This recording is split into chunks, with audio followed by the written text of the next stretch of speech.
Hi, everyone. Welcome to Jump 101. My name is Ellen Sneidman, and I'm the Director of Pre-Professional Programs and Advising here at Johns Hopkins University. The focus of my presentation is going to be about preparing your future application for health profession schools. And while the focus will be on pre-med and pre-dental students, the information also applies to other health professions such as physician assistant, nursing, and pre-vet. So let's jump in and get started. I'm going to share my screen.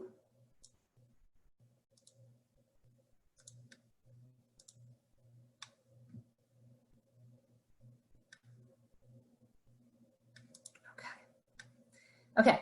So, and let me start from the current slide. Okay. So here we are in Jump 101, preparing your future application. So where and how do you find pre-professional advisors? Normally we are in Shriver, but obviously we're not physically there this year. We offer one-on-one advising, 30-minute appointments through Zoom, and you can schedule those appointments through Handshake. We also offer drop-ins on Tuesdays, Wednesdays, and Thursdays from 12 to 1. Or you can email us at preprofessional@jhu.edu. And all of this information about appointments and how to schedule the individual appointments or how to do the drop-ins is all located on our website under the link Schedule an Appointment. So we look forward to seeing you. I'm going to talk about key factors to a successful application. And there are a few key areas that I want to start with. Let's start with these four. When we talk about academics, we talk about your GPA, your cumulative GPA, and we talk about your BCPM GPA, your biology, chemistry, physics, and math GPA. We also talk about your MCAT. You know, we like to see numbers for a GPA that are 3.6 and higher. The median cumulative GPA for accepted students to medical school from Johns Hopkins is around a 3.72, a 3.73. You don't have to be at that median, but we like to see, as I said, 3.6 and higher to be comfortable. If you are not at a 3.6, maybe you have a 3.4, a 3.3, that's okay. We can work with you. We do not believe you should give up on your dreams. There are lots of options and other paths. Even if you're on the pre-med path, we can talk about graduate school options. We can talk about additional coursework, ways in which to make your application compelling. So I don't want you to get hung up on a number, is my point. When we talk about research, research is very global. I don't want you to think of research only in terms of being at the bench. Research might be clinical research. Research might be literature reviews. Maybe you're an art history major or history of art, and you do research at a museum. So it can be far-reaching. It is about discovery. It's about inquiry. So don't feel like it has to be in a lab under the microscope with cells. Clinical experience. When we talk about clinical experiences, we talk about directly working with patients. You know, it's imperative that if you want to go to medical school that you look like you want to be a future physician. And really, one of the best ways to do that is to directly communicate with, work with patients. We also like to see shadowing. Medical schools like to know that you have stepped foot into a clinical setting and that you understand how a physician spends his or her day and how a doctor develops rapport and trust with patients. It's really important to see how a healthcare team works. And the last section here that I want to talk about is community service. And when we talk about community service, we're talking about working with underserved populations, minority populations, demonstrating that you're a caring and compassionate individual. And for all of these, research, clinical experience, and community service, we're looking for longevity. There might be times when you only do something for a semester or a summer, but really when you apply, you don't want a lot of short semester-long experiences. You want something that's maybe over the course of a year or two or three. You want longevity, you want commitment. Additional activities or additional experiences, these are the activities you engage in outside of the classroom. So this would be equivalent to your student groups, a cappella groups, maybe athletics, Blue Key Society, honor societies, things of that nature fall under additional activities. And medical schools are very interested in this because they want to see what you do for fun. They want to see how you spend your free time. Letters of recommendation. When you apply, we recommend 4 to 6 letters of rec. We like to see 2 that are from science faculty and 1 from a non-science faculty. I know sometimes it's hard to get that second science faculty letter, and I would never want you to feel like you have to force it. You have to have at least 1 science faculty letter, but it is preferable to have 2 science letters. So that would be 3 faculty letters in total. And then the other letters would come from outside of academics. So maybe from a research PI, maybe from an internship or a volunteer experience, for example. Examples to speak to your competencies. So competencies are the skills, the knowledge, and the attributes that you bring forward as an applicant. This is what medical schools are looking for in their future students, in their future med classes. Competencies include teamwork, cultural competency, interpersonal skills with communication, critical thinking.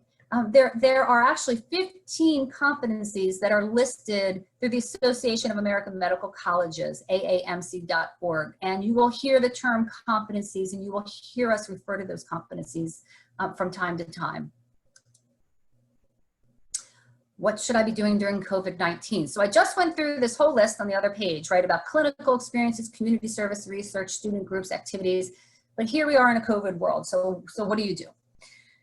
Great question. Part of this is what can you do and what are you comfortably or safely able to do?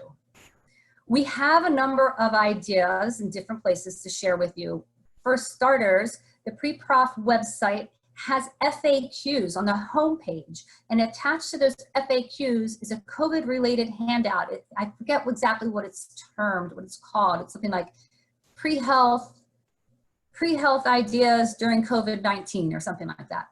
And on that, or in that handout, are community service ideas, clinical ideas, ideas on for gaining additional knowledge, like books to read, webinars, podcasts. So please take a look at that handout. It will be updated on a regular basis, so you might want to revisit it from time to time, every few weeks or every month or so. But that's, and it's not all inclusive, I mean, but it's a good start. We have an opportunities newsletter that comes out every Thursday. Great ideas there about summer internships, semester-long opportunities, research, volunteer. Some of these are going to be remote. Everybody knows we're living in this virtual remote world right now, so you're going to find a lot of experiences are going to try to adapt accordingly. I would also suggest you look beyond our COVID handout and what are your ideas? Where can you be creative?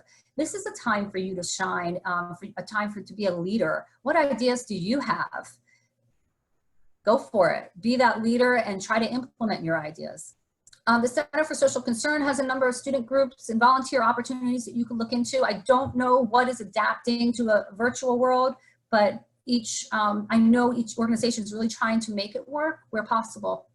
And of course, clinically, you can look at hospitals, community clinics, assisted living facilities, hospice facilities. The ability to do something really varies by region. If you're in an urban area in the United States, you're probably going to have a hard time finding a clinical experience in a hospital or in a community clinic. But I do know some hospice facilities are trying to do remote volunteering. I do know that Harriet Lane Clinic and Hopkins Community Connections is trying to do virtual clinical experience. So opportunities exist, but perhaps in a different way. One of the things I do want to make mention of is we're getting a lot of questions about how can I do clinical given COVID. And the suggestions that I have, which are on our COVID handout on our website, are the following. You need to demonstrate that you are continuing to learn in a clinical world. You need to demonstrate ongoing knowledge about medicine, healthcare, patient care. And you can do that in a few different ways. One idea is to watch YouTube videos. One other idea is webinars or listen to podcasts, read journals. So there are, for instance, going back to webinars and YouTube videos, there is a lot out there. If you do an online search for virtual shadowing, you're going to get a number of links. There are a number of options that are starting to pop up.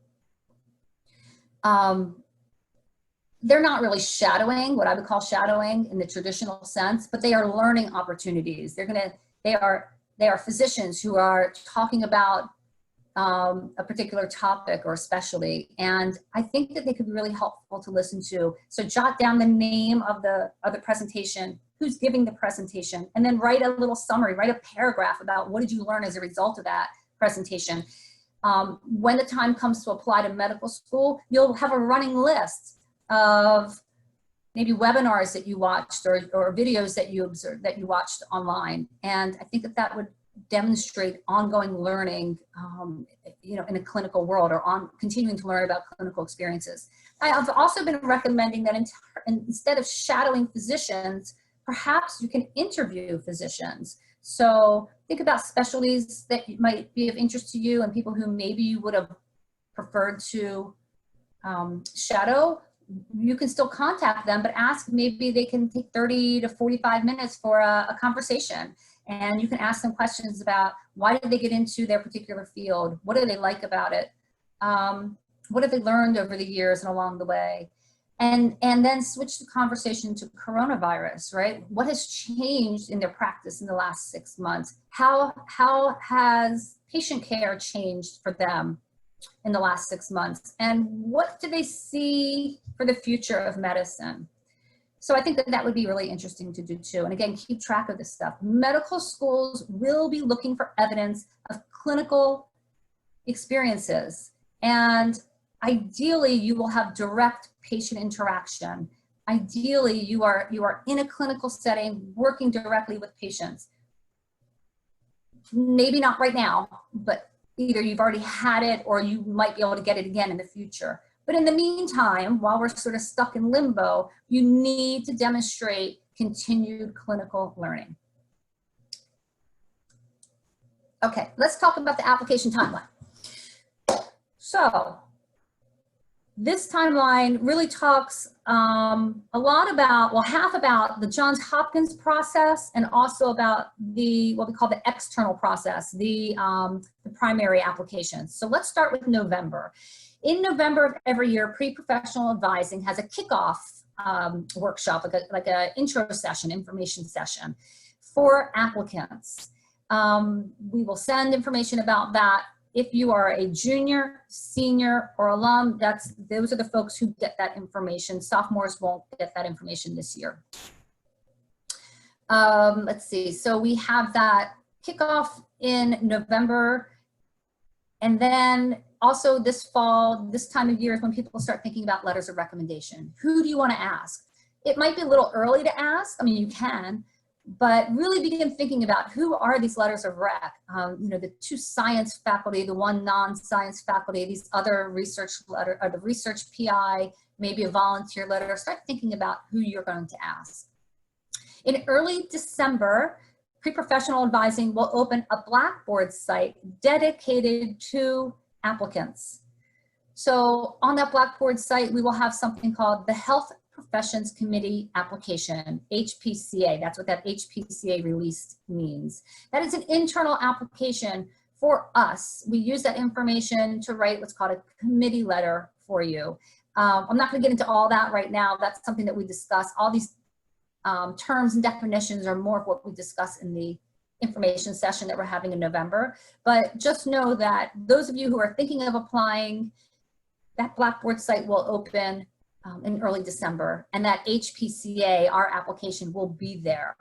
The HPCA is then going to be due March 1st for first-time applicants. Re-applicants will have a later deadline, but March 1st for first-time applicants.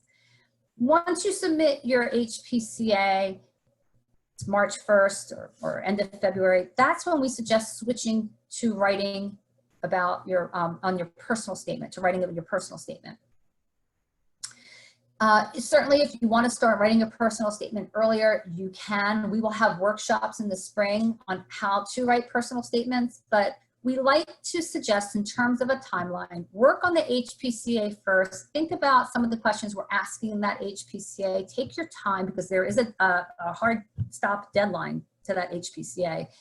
Get that done and then switch gears. You have all of March and all of April to work on your personal statement. And then the primary applications start to open in early May. Depending on the application, some of them you can start submitting immediately when you're ready. I think it's a COMIS, you can start submitting your application as soon as it's ready. AMCAS does not let you submit as soon as it's ready. They have, their deadlines vary a little bit every year, but AMCAS tends to open the first week of May, and submissions tend to begin the very end of May. So they give you about 3 to 4 weeks to really work on your application before you have to submit it. And then in June and July, you're working on secondary applications. And in August, we really like to see everything wrapped up with your application. Interviews in a non-COVID year, interviews can begin as early as the very end of August, and they can continue all the way into February, sometimes March of that next year. This year, our timelines are a little different, and I don't even know what to tell you for next year. It's too soon to tell. But this timeline is what we are working with for the 2022 cycle, the one that will open in the spring.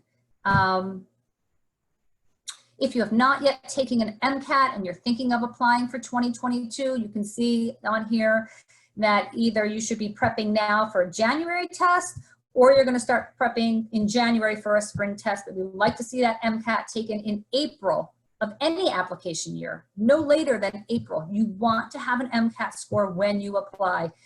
Please do not plan to take an MCAT in June or July after you've already submitted your application. You want to see your score before you apply. And then letters of recommendation, we tend to like them all assembled and in by mid-June. We do have a platform. We have more information to discuss about letters of recommendation when you are applying. Don't worry about all that right now. This is just an overview of the process. So don't worry about all that right now. Okay, let's talk about a gap year or a bridge year. A lot of students come into Hopkins thinking they're going to go straight through, but in reality, over 80% are taking at least one bridge year. So why? Why take a bridge year? It allows for 4 full years to work on your GPA, either raise it, keep it steady, show an upward trend, but really get into a good groove with it. It allows you time to prepare for your MCAT, and then also allows you time to obtain meaningful experiences to really help set yourself apart. I often say that I believe freshman and sophomore years are a time for exploration. Just keep doing and going and see what is of interest to you, pick and choose things. But by junior and senior year, we like to see you start to hone in on certain experiences or themes that will help set you apart. What would you like to do in a bridge year? There are a number of ideas, and this could be discussed with a pre-professional advisor or a life design educator, life design lab educator. Some of the popular options include research, going on to graduate school, what they call paid public service, such as City Year or AmeriCorps. You don't make a lot of money, but it is a very noble activity. Medical scribing, a corporate job perhaps. And some people go on to what's called a post-bac record enhancer program if their GPAs need a boost. More than 80% of our applicants take at least one bridge year, which I mentioned a minute ago, but also the average age of a first-year medical student is 24. not 21, not 22, 24. Okay, next steps. What should you do now? If you are a sophomore listening to this presentation and you have not attended Pre-Health 101, you should sign up. The wait list, or I shouldn't say the wait list, the registration is through Handshake, and there might be a wait list when you're listening to this. There could very well be a wait list, but we run Pre-Health 101 throughout the academic year. So you've got time. But that message is just for sophomores. If you already attended, if you are a sophomore who already attended Pre-Health 101, you can ignore that. You don't go twice. Schedule an individual appointment with an advisor. Reflect on your opportunities and experiences. What strengths do you need to build upon? What more do you need to be thinking about, given your timeline, given and your interests and what you've done thus far, what more you need to do? Make a plan for the next few weeks, months, semester, year. Understand the plan might not work out. Understand that you may need to be flexible with your plan, but start thinking about next steps. I will tell you something related to coronavirus. You shouldn't be doing nothing. Like, a lot of you have more free time on your hands because maybe research is reduced or you can't do clinical volunteering that you were in before, but that does not mean that you should be doing nothing, okay? Start thinking about a theme. What will help set you apart from others? What will help make you compelling? Do well in your courses and take the grade where possible. This semester, this year, take the grade. I understand if you have challenges and you need to take the S, that's fine. Discuss it with an advisor, discuss it with your academic advisor perhaps, but you should be taking a grade, not just in your pre-med classes, but also in your non-pre-med classes in humanities and social sciences. Take a grade. Be intentional in building rapport with faculty, research PIs, and supervisors. One comment I want to make about faculty, I understand, of course, we're remote, but you can still try to build rapport with your faculty. So, I mean, can you join a chat or a breakout room? Can you contribute to, you know, conversation online? Can you attend office hours? Can you introduce yourself? So I think you can still be intentional in that regard, when possible. I understand not every class that's possible, but when possible. Be true to yourself and follow your own path. Sometimes, many times, we have students who start pre-med and then they were like, not really the path for me, and they go a different way. That's fine, that's great. I think that's fantastic. I had an applicant one year who went through the entire application process, interviewed, got toward the end of the whole cycle, had chosen a school he was going to go to, and then stopped. He ended up going on to graduate school. He got a master's in education. So be true to yourself, follow your own path. Resources. A number of resources here to share with you. Certainly Pre-Professional Advising's website and our listserv emails. Please do not just hit delete. Don't, you know, check that they are not in your trash. That is how we announce programs. This is how we will announce the 2022 application kickoff. Or even next year, 2023. We send everything through emails, so please make sure you are reading our messages. The primary application websites are key. You can go on any of these right now and find a number of resources that would be helpful for you. So I wrote down a few that I use a lot. The AAMC's MSAR, Medical School Admission Requirements. This is every allopathic medical school in the US and Canada. And it lists GPA and MCAT medians and ranges. It has application information, data. You have to actually subscribe to it to see all the data. But if you don't subscribe, you can at least get a sense for, you can go online and see it. You can see it without getting all the data involved. But it's a great resource. ChooseDO.org, also it's a medical school database that osteopathic medical schools are promoting, so I strongly recommend that. MCAT and DAT information for our pre-meds and our pre-dents can be found on all these websites, on the appropriate websites. And then professional competencies. We talked about competencies a couple slides ago. Every health profession has professional competencies, what they're looking for in terms of the skills and knowledge and the attributes that you bring forward as an applicant. So you should be aware of what they are. Let's see, what else? Oh, the medical school admissions programs that are offered through Hopkins as well as through individual medical schools. What this means is that we are hosting a number of medical school admissions programs this fall and actually into the spring. We have lined up a number of medical schools. We had UC Davis, I guess 2 weeks ago. We have coming up, I think this week coming up, well, this is, I'm talking now, this is September. So the end of September, we have, I think University of Michigan. This semester, we're having University of Maryland. Oh gosh, I can't remember everybody. On the agenda for future, I know we've talked to Harvard. We'll have Hopkins. I think we're having Temple. I'm forgetting all of them. But I find these programs, I mean, just invaluable. You're going to get a lot out of them. You can also, of course, go to every medical school or dental school or any other health profession's website to get whatever resources and information you want about those schools.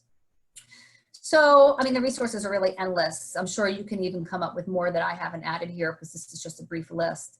But in general, listen, I wish you the best of luck. I think this is, you know, an interesting time to be a student at Johns Hopkins, but if you can demonstrate adaptability and flexibility and patience and continued learning and creativity, then you're going to do well. We look forward to working with you in this semester ahead and in the year ahead. So feel free to contact us if you have any questions. Be well.